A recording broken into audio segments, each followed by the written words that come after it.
Recorded live at 4ZZZ Studios Brisbane on 102.1 FM. And broadcast across Australia on the Community Radio Network. You're listening to Z Games. With 10 years experience and over 500 episodes, Z Games brings you the best in gaming news, reviews, community and culture. Want to reach out? Message us on Facebook at ZEDGamesAU. Hey. It's Z Games. Hey. I'm Maylee, and I'm here in studio with Jango And Hazel. Yeah. So, how are you guys? Yeah, good. I graduated. Oh. Yeah, and then I went straight into a different degree, so here we are. If anybody wants to know how I am, don't. It's no. Okay. Cool. I'm doing great. Have you had any time for video games? Me? Yeah? No. Yeah, no. I have been making Christmas presents for Christmas this year. So that has occupied like all of my time. Not graduating and starting a new degree. No, that's they easy. sent me, the new degree people sent me like information about my courses the day before I had graduated. So I was like, guys, I'm keen to get into this, but I'm not that keen. It's too soon. Let me have the piece of paper from the other one first. You need at least a weekend break. Yeah. I need a solid week where I can lock myself in my room and just play video games. I think that Christmas Day I'm going to do that though. That sounds like a great way to spend Christmas. Yeah. Perfect. Yeah. Have you had any time for games? Yeah, I've been playing the new Destiny 2 30th anniversary event. Oh. Which That's been good. I would like to recommend, but it costs $36. Yeah, that's fine. They couldn't make it $30 for the 30th anniversary? Yeah, maybe it's $30 US. I don't know. Oh, maybe. Yeah. But Gosh, I've also been dang. playing Dicey Dungeons, Ooh. which is so much fun.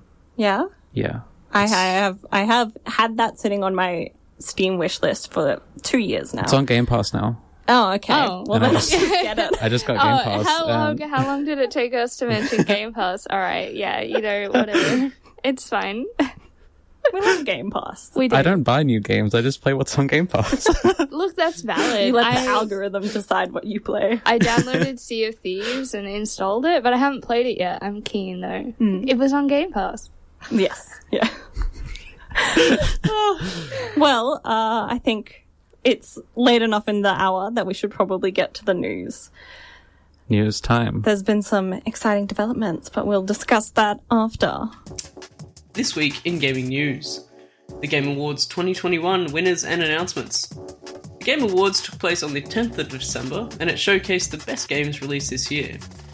Game of the Year went to Hazelight Studios' It Takes Two, which also took Best Multiplayer Game and Best Family Game. Some of the other winners included Deathloop, Kena Bridge of Spirits, Life is Strange True Colors, and Forza Horizon 5. We also got a look at a bunch of upcoming games with Star Wars Eclipse by Quantic Dream, the new Sonic game Sonic Frontiers, Alan Wake 2, Slid Ahead, and more. We also got to see some more trailers for Senua's Sacrifice, Hellblade 2, Forspoken, Elden Ring, Suicide Squad Kill the Justice League, and Tiny Tina's Wonderlands. For a link to the full list of the winners and announcements this year, check out our Facebook page at ZEDGamesAU. Financial Modelling World Cup winners. In some exciting news, Australian competitor Andrew Nyai has beaten out Canadian counterpart Michael Jarman in the Financial Modelling World Cup this year. In this competition, participants are required to solve a business case study, answering several questions by creating financial models in a spreadsheet in Excel. Consisting of 128 participants from all around the world, qualifications began on November 13th, while the finals took place on the 12th of December. If you'd like to check it out, we'll link the stream on our Facebook page. Bungie's fight against toxic work culture. IGN recently published an article outlining yet more allegations of sexism, boys club culture, crunch, and HR protection of abusers within the gaming industry, with Bungie being named and shamed. The article claims that many employees believe that Bungie's recent initiatives to improve working conditions have come too little too late. It points to several instances of narrative leaders, quote, making life miserable for the writers underneath them. Despite these many issues, several of the employees that have spoken out have expressed belief that the studio is slowly but steadily improving with the new initiatives. This article comes after several similar stories about an array of studios, including Activision Blizzard, Ubisoft, and Quantic Dream. If you'd like to read the full article, we'll be posting that on our Facebook page too, at ZED Games AU. Upcoming gaming releases. December 16th, we've got Five Nights at Freddy's Security Breach on PC and PlayStation consoles. December 17th, we have Grand Theft Auto The Trilogy Definitive Edition with a physical release on Xbox and PlayStation consoles, as well as The Gunk on PC and Xbox consoles. That's all this week in gaming news. How are we feeling about all that goody news stuff? So much has happened.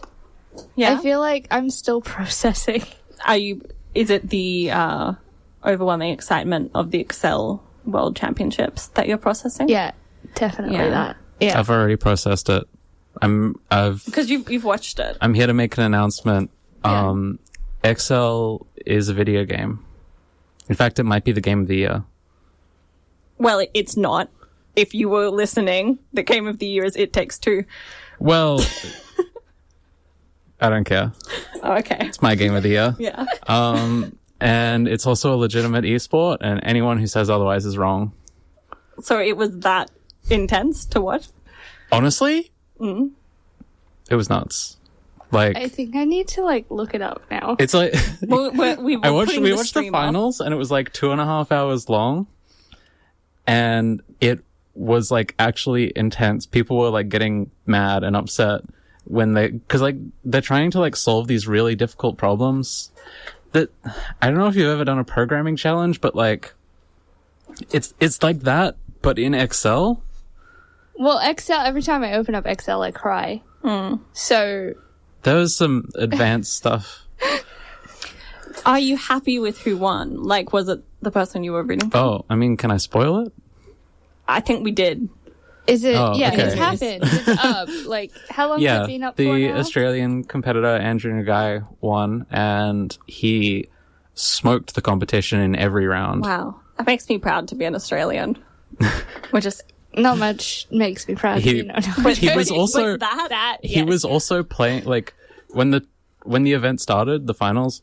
It was live and it was across the world. So for him, it was 2 a.m. when he started playing. Oh my goodness! And he had only had a few hours sleep. Oh man, that makes it even more impressive. Australians are used to that. That's how we operate. Yeah. Yeah, everybody. Yeah.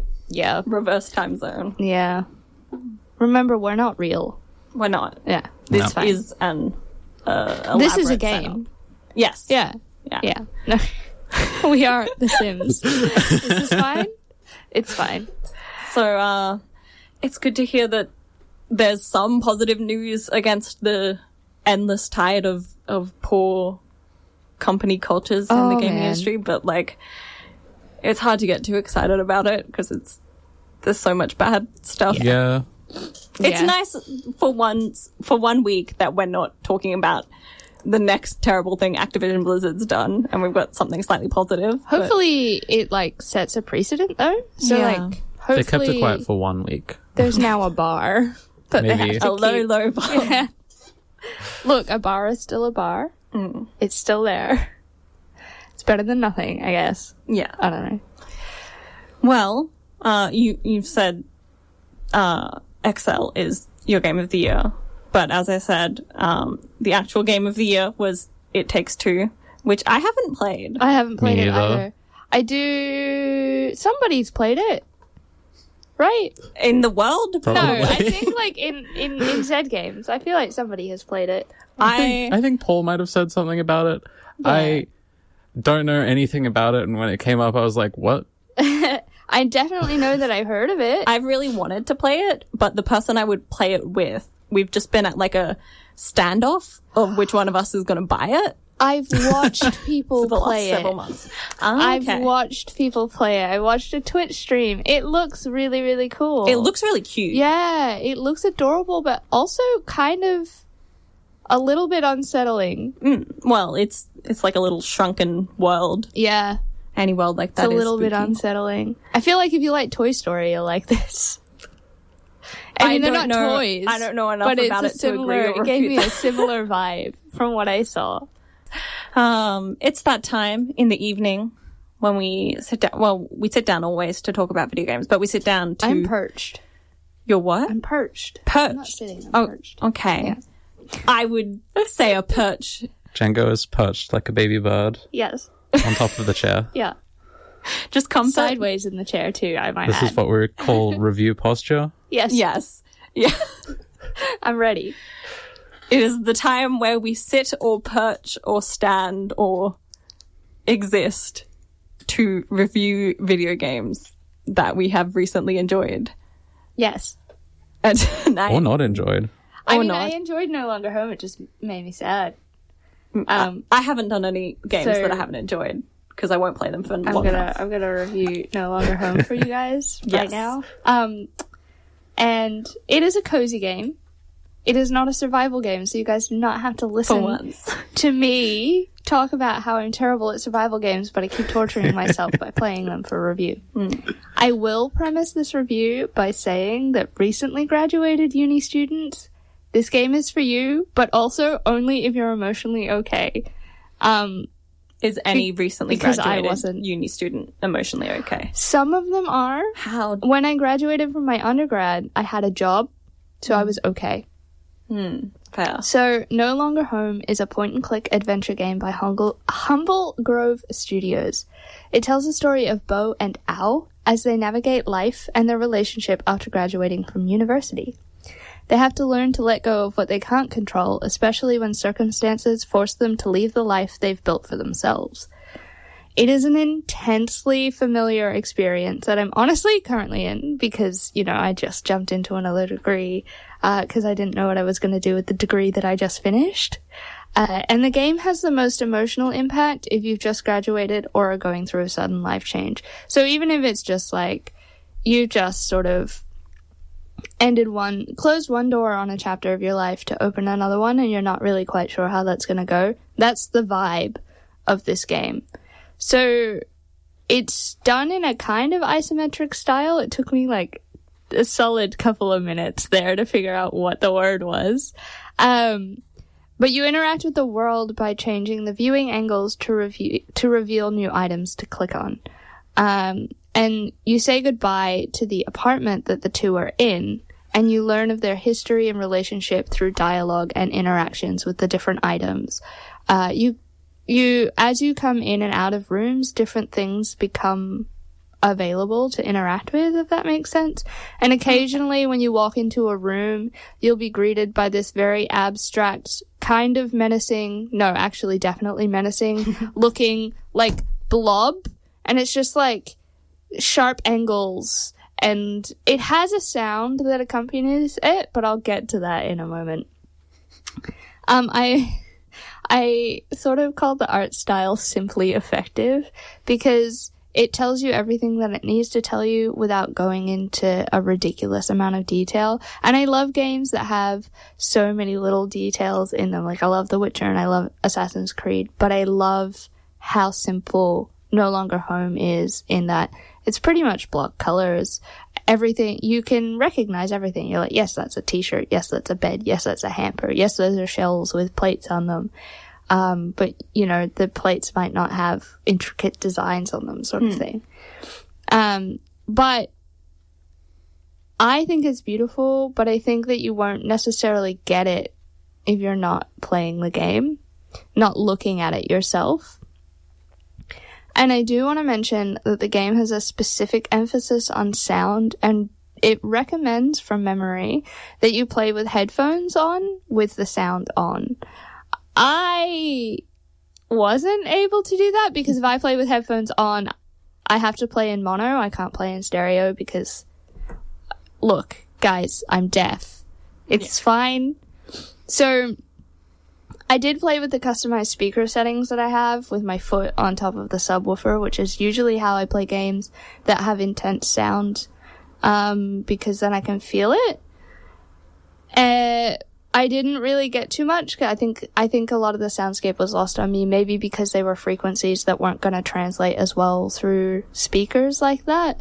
So if you're a player with hearing ears, can you let me know what the soundscape evokes for you, because I know it was there.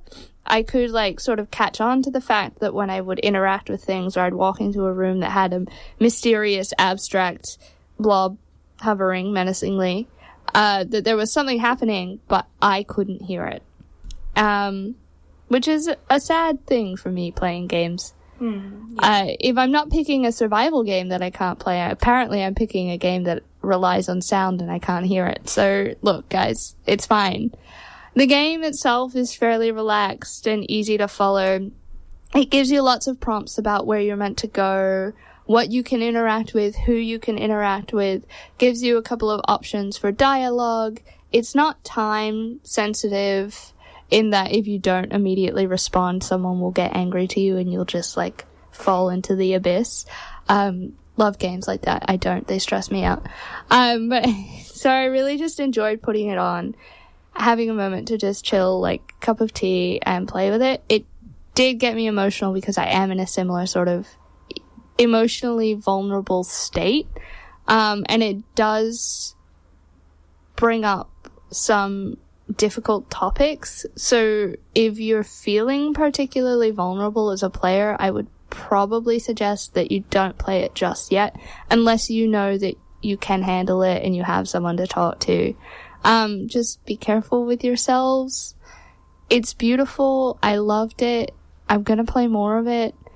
I really resonated with, being a graduated art student who doesn't have a job and also doesn't have any motivation or creativity left after graduating to make new projects or put on a new exhibition or write another story, because you're tired after you finish uni, but you need to have something to get you to get you through. You need to have that next step.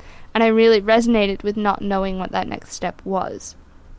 But if you like the sound of the game and you think that you're ready for that and you want it, or you just want to look at it because it's beautiful. It's so beautiful. I cannot put that to you. Or you want to tell me what the soundscape sounds like. You can play No Longer Home on your PC, your Nintendo Switch, your Xbox One, and your Xbox Series X. It is a cursor-based game because it's point and click, so I would recommend the PC with your mouse. But hey, if you're particularly good with cursors on the Switch or an Xbox, go for it. Let me know how that goes for you, because I'm not. No, I'm not either. Every time I play Stardew on my Switch, I'm just like, nope, didn't want to hit that. So is it like a sad emotional experience, or like bittersweet? I think it's bittersweet because I like that. Yeah, this, you learn about Bo and Al's relationship, because I don't think this is going to spoil it. Al needs to leave to go to work. They've graduated and one of them has a job. And so it sort of just changes your entire life plan. And I had this issue in my relationship where that was the thing. I wanted to go somewhere to pursue my career after I graduated, and I'm pushing that off a little bit, but it becomes a point of contention in the relationship when one person is ready to move forward and the other person isn't, and they're still trying to figure out who they are and what they want and what they're really gonna do with an expensive piece of paper that says that they can do art in an academic setting, however creative that is. So I don't think that if you've experienced a feeling like that, it will have as much as of an emotional impact on you. But I think also sometimes maybe you're curious. Maybe you're seeing your friends go through it and that's not what you've done. So maybe you go play it and you'll see what it's like to sort of just sit there, and you've created a life for yourself. They have this apartment, that's their world, that's their life. And all of a sudden they have to say goodbye to that. They have to figure out a new course for themselves. I'm very familiar with that, having packed up my life however many times to move countries, however many times. So it hit me really hard. But that's also why I think that I really loved it. if that makes sense. Yeah. Yeah. I've had similar experiences with games that have really spoken to what I'm going through at that moment. Yeah. And, like, I'm forgetting it now. Well, it's like Life is Strange, like, had a really, really good... Night in the Woods is Yeah. the one I was thinking of. yeah, like, Life is Strange is a game that had a really big impact on me because I really resonated with that intense friendship bond that just, like, disappeared and then came back and then...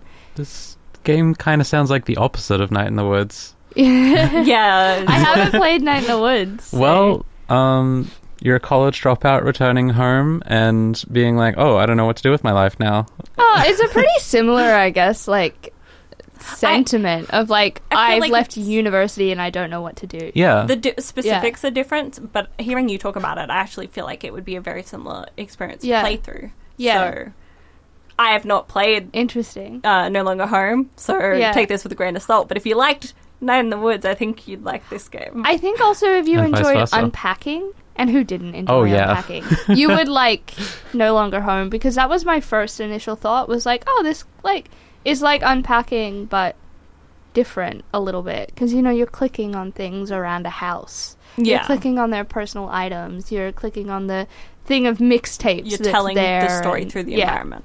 So I think that if you like those sorts of games, and I don't think I've met anybody who doesn't at some point like those sorts of games, then yeah, you'll like it. And if you think you don't, give it a try anyway, because you probably will. It's gorgeous. Well, we're here to listen to someone else, Zahra, talk about Witch It. Witch It. Witch It. Here is that review now.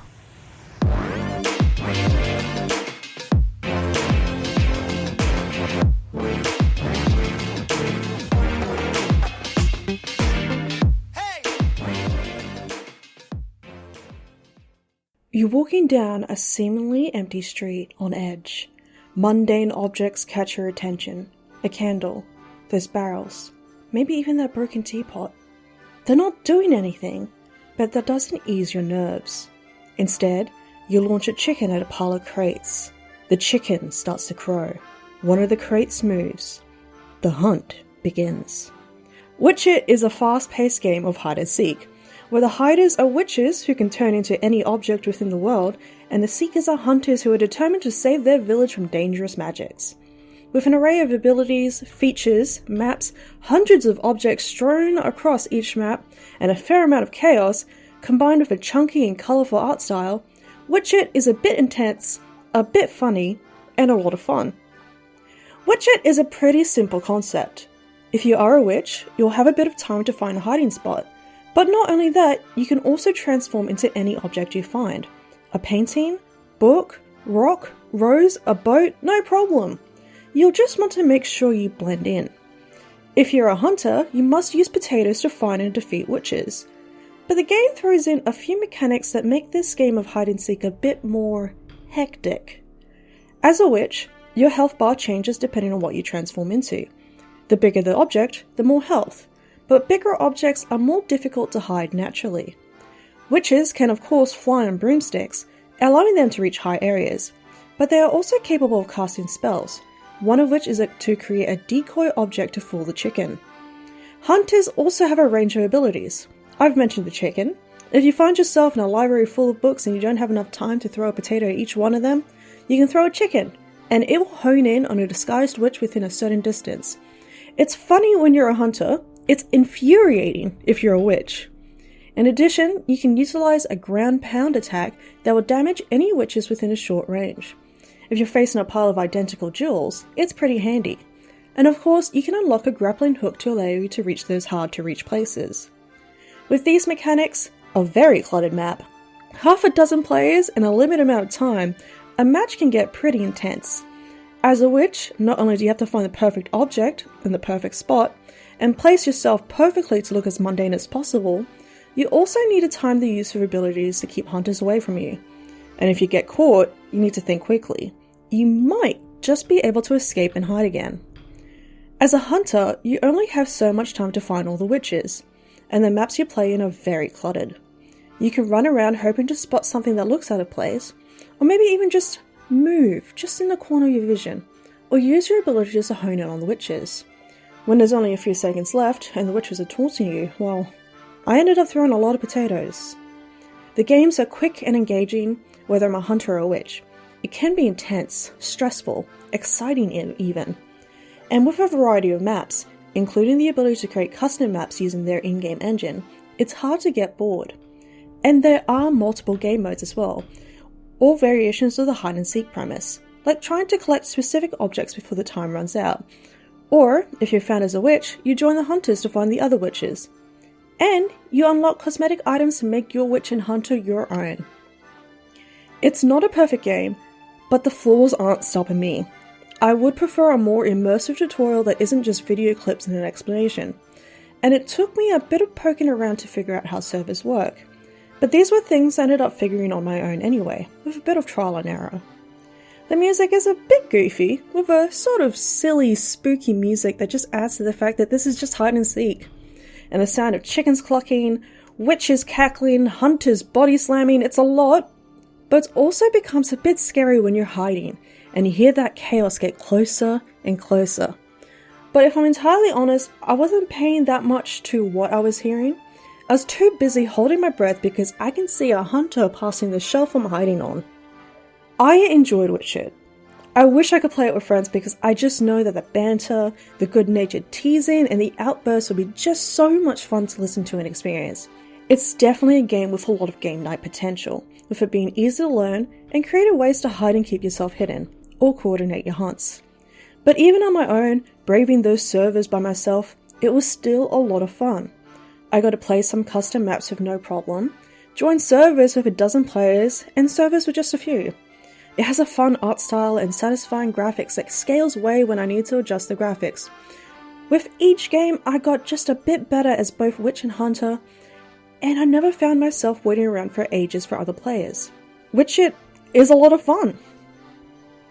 Witcher is developed by Barrel Games and published by Daedalic Entertainment. It is available on Steam for the PC, and it is available now.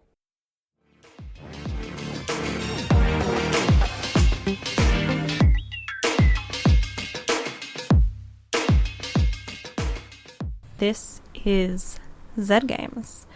We're coming to the end of another hour, so I think we might have to say goodbye. Goodbye. Goodbye. Farewell, listeners. I'm gonna have a dream battle and am in my dreams tonight. With what? I don't know. Probably the cat. Oh, okay. Yeah. That makes sense. Yeah. Well, I hope everyone enjoyed this installment of Z Games, and I did. I did too. Yeah, I liked it. Glad. That's what matters. Yeah. Yeah. And Anyway. come back next week for the more. Christmas edition. Christmas. Bye. Bye. Bye. Thanks for listening to Z Games. If you'd like to listen to more, check out our podcast on Spotify. Or follow us on social media at ZED Games AU. See you next time.